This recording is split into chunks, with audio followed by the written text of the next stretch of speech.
All right, thank you very much. We will ask now Elder Wilson for a comment.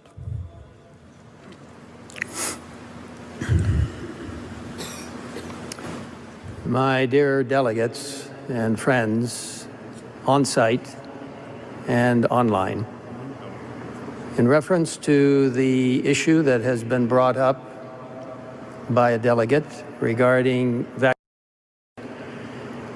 since it has been seconded, it is fair enough for us to vote on that. But I want to strongly urge, and I have the consent and agreement of my fellow officer, Ayrton Kohler, my other fellow officer, Paul Douglas, that we stand united in asking this body not to put that issue on the agenda.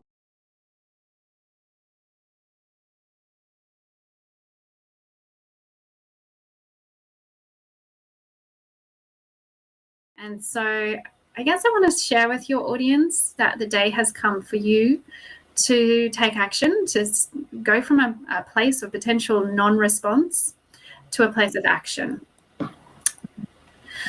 So we know this statement. I think a lot of us probably have heard it over and over. I think I could probably rehearse it in my sleep now because I've shared it with so many people and I've highlighted the bits that are most concerning at the very start of it there. Oops, I think I've just jumped. But what I want to share with you, in the beginning of that statement, it talks about a health emphasis. And this health emphasis, it's a hyperlink in that statement. If you click on that link, it goes to this page here. It says the proven health benefits of the Adventist lifestyle. And if you scroll down that page, you will get to this portion. As you can see from the picture of the tomatoes and cucumbers there, that's the very top of the page. So not far down, you'll get to this point where it says Biblical Guide to a Healthier Lifestyle. Now, this actually directs you to a website that is hosted in Australia by the Adventist Church here in Australia, and it gives you a guide to healthier living. And this is it here. It's not really showing my slides the way I have them, but this is the beginning of the Bible study. It starts with a definition regarding health, and it says the World Health Organization agrees with the definition, saying health is a state of complete physical, mental, and social well-being, and not merely the absence of disease or infirmity. So it begins a Bible study with a definition of health provided by the World Health Organization. But what is wrong with that definition? Wow. What would you say is wrong with that definition? Mental, social well-being, not merely, there's no spiritual aspect in there, that's right. And not only that, notice that it's written by the World Health Organization, yet this is supposed to be a biblical guide to healthier living. Mm-hmm. And people may not understand the World Health Organization is the health arm of the United Nations. So this is, sorry, I seem to be skipping through, no, okay, maybe I'm not. And this is actually the very end. So if you actually go through the whole entire study, and you're welcome to go and check out to see whether or not I have actually told you the truth. But if you go through the whole entire Bible study, there's not one single Bible verse, and there's no mention of God. And this is actually how it ends. So as you can see, it says mindfulness at the top of this section. And if you read the definition that they give around mindfulness, it is the definition that we would anticipate that they should give if it was a new age understanding of mindfulness. So it talks about interaction between the body and the mind, and then having intention and focus, being present, engaged, and aware.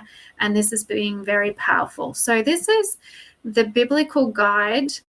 This is the biblical guide to a healthier life that our church is actually promoting. Now, it fits nicely with the idea of peer-reviewed science informing our health emphasis, but it doesn't fit with our biblical and spirit of prophecy understanding of the health message. It does not at all. And could you tell me again, where was this hyperlink So if you actually from? look back at the statements, I'm just going to flip back to that very first slide. So this is the statement, and the second sentence, the Adventist health emphasis.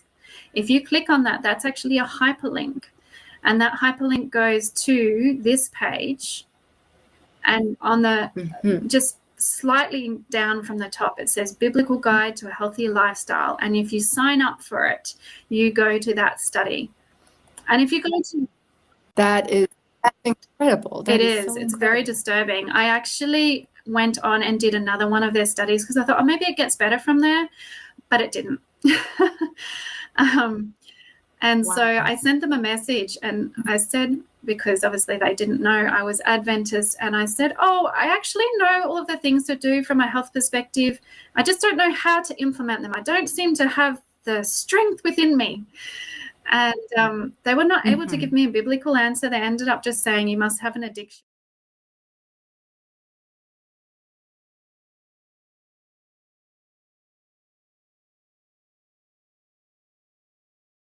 There were so many things that you said in each of your talks that just really resonated with me. One of the things that I really liked was you talked about Psalm 146 when it says, don't put your trust in princes or in the Son of Man.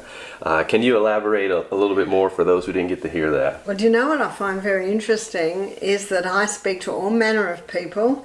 In fact, I've just come from Saudi Arabia, from Dubai, where it's all Muslim, Ireland, you know, all manner of audience, and they all love that verse. And I was so excited when I found it, because I thought, this is God saying to us, don't put your trust in princes, neither in the Son of Man, in whom there is no help. And the next verse says, his breath goes forth, he returns unto his earth. In that very day his thoughts perish. In other words, this is a perishable man. So who are the princes? The princes are the authorities in the field. And I think 2020 showed us, showed many people, you can't put your trust in the media, you can't put your trust a lot in the government. But I'd like to take it a little bit further, even the doctor, the nutritionist, and I'm not saying don't go to them. It says don't put your trust. Exactly. In fact, when they say this to you, you say, thank you very much for your advice. I'll seriously consider this, because what everyone loves is when I say, I am the master of my destiny. I am the one that chooses. These people aren't infallible. So I just got a message last couple of days. This lady said, the doctor said that my pancreas has atrophied. And I went back and I said, do you know, sometimes they get it wrong. And the fact that you're eating and you're doing this, I don't think it's atrophied at all. So my point is, question them. Question them. Question them. Don't take as absolute gospel what they say, because sometimes they get it wrong. Exactly right. Exactly right. And related to that, how do you encourage people to navigate through that when they're going through that and trying to figure out what is an ultimate, I guess, the ultimate authority of their lives and who to follow more and how to get through that? Well, what I suggest and do teach is that we should be the doctor, because no one knows how we feel. No one knows how different things react on us, how we respond. And one lady who was driving Jacqueline and I last week to the venue, she said something that was profound. She said, everything I ate upset me, so I made a diary. And I started real simple. That is profound. Yeah, that's great. And she got to the point where she started to see what upset her gut and what didn't. And in Exodus 15:26, God says, if you will diligently hearken to the voice of the Lord thy God and do that which is right in his sight. And it wasn't until I was speaking this one day to a group of natural therapists that it struck me.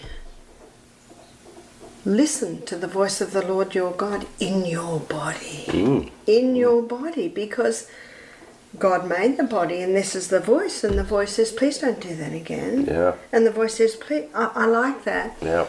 And that I think is how the bottom line is. How does it sit with you? Yeah. See, bell pepper doesn't sit well with me. So you know what? I don't need it. Yeah. Now, why doesn't it sit well with me? Well, could be that my mother had rheumatoid arthritis and the bell pepper can ease that. I might have a few theories, but I don't know. Yeah, but you listen to your body. I know that one day Jesus will come again and we'll all be healed and I can eat bell pepper again. Exactly right. But until then, There we go. I listen. There we go. That relates to what I try to keep in mind. I try to keep in mind, I believe it's in 1 Timothy. Anyways, it talks about test and prove all things and hold fast to that which is good. 1 Thessalonians 5:21. There we go. Yeah, that's it. That's it. And I'm glad you brought that up because that's one I use. And that's a challenge from God. Prove it. Exactly right. Yeah. And if it works, hold fast. Exactly right. Exactly right. And also related to that, how one of the things you also talked about in your one of your presentations is approaching health with a fear-based philosophy versus a faith-based philosophy. Do you care to touch on that too? I actually got this from my husband. Oh, really? And he presents it at his political rallies. And the fear, and of course God has said in 2 Timothy 1 verse 7, I have not given you the spirit of fear, but of power, love and a sound mind. Let's analyse this. What's power? Knowledge is power. And we can't make a decision unless we have the knowledge. Love, God is a God of love and he gave us an amazing body. Sound mind. What does a sound mind do? It weighs up the pros and cons. So this fear system, and God's just said, I've not given you that one, but this fear system was based on a theory that we evolved. And because we evolved, we cannot heal. And because we cannot heal, $1 billion industry was set up to create drugs. But the fact is they never heal. No, they don't. They might mask symptoms, but that doesn't mean. No. It's like me driving along in my first car was a Fiat and had a little blue light if the oil went low. And that blue light is annoying, so I get a hammer and smash it. Oh, what a relief, there's no more blue light. Well, I don't know, I'm not a mechanic, but is it 20 miles down the road the car stops and it'll never go again. Exactly So it's actually, get back to listen. Now that pharmaceutical company is based on deception, not as it seems. So the other system is faith. And Hebrews 11 verse 1 says, faith is the substance of things hoped for, the evidence of things not seen. If you can see, it's not faith. It's like when I broke my arm in December. It wasn't healed yet, but I had faith. And look, it did. It healed. So this faith system is based on a fact. Notice, not a theory, but a fact. As the Bible says, we were created in the image of God. What an honour. And our body was created to heal. And if it needs a little help, like my arm did, I've got comfrey, herbs. And Psalm 104 verse 14, the Bible says God gave herbs for the service of man. So they come in and they work with the body, whereas the drugs, they're like robots. Get out of my way, I've got a job to do whether you need it or not. What a difference. Now this faith system was based on truth. So when I draw that on the board, it's actually black and white, Nellie. Yeah. It's as far as the east is from the west as those two systems, but in the next breath, I always say there are some excellent doctors. Yeah. And there are some not so good doctors. It's like there are good plumbers, not so good plumbers. And I'm so thankful for the skill of the orthopedic surgeon that pulled this bone back into place. And I am so thankful for the pain-killing medication that allowed the doctor to do that. Exactly right. So you see, there's a time and place. The problem is, that's the first time in my life, and I'm 71, that I've had that pain-killing medication and that an orthopedic surgeon has tended me. I've gone through 71 years. So my point is, the odd time in a crisis, Yes. but it sort of spilled out into my finger sore, my hand burnt, And I thought, what's the matter with society today? We don't even know how to look after our bodies. No. Slightest little fever, they're heading right to the emergency room or whatever else. So when I'm sitting in that emergency room for 6 hours, and thank God I didn't know it was going to be 6 hours. Do you know why it took so long? I'm in the most excruciating pain of my life. The whole system is chocked up with my finger's sore. Yeah. My blood pressure's gone up. I feel sick. Have you drunk today? Only a few drinks a day. And Oh, man. And my husband went to them and said, my wife's in a lot of pain. She's been here a while. And you know what they said to her? She's on the fast track. I'd hate to be on the slow Wow, track. no. Wow, 6 hours. Wow. I sat there Wow. and realising why I do what I do. Yeah.